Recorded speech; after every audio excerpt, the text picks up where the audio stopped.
Hello, traders. FX Pip Collector here. Today is Thursday, April 17th, and this is my PM recap for the Euro US dollar. If you haven't done so already, definitely do check out my free Discord channel, which is linked down here in the corner at the end of the video, and take a look at my website, fxpipcollector.com. So otherwise, the Euro dollar very slow today, very slow. I don't know if it's because it's Good Friday tomorrow and a bank holiday for many people, or if it's just because of the delay in tariffs. Technically, I would say we haven't broken structure to the downside, and we were talking about this today. One of the alternative views that we see is that this is one, two, three waves down, and that this is going to end up making one, two, three waves up for like a 3-3 pattern. So that's an alternative view that we came up with today in my Zoom meetings that I do every day with my members.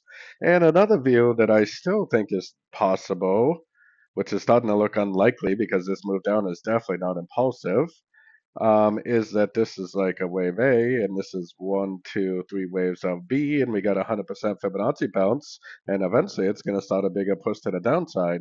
Now, with the lack of volume, I don't know if we're actually going to get this big push down or what. I would assume in the Asian session that we'd see some volume. So keep an eye on it. If it goes and breaks structure to the upside, it's probably going to go up and make a C, like my first scenario. If it doesn't do that, then it probably is going to continue to drift down and make this bigger wave C.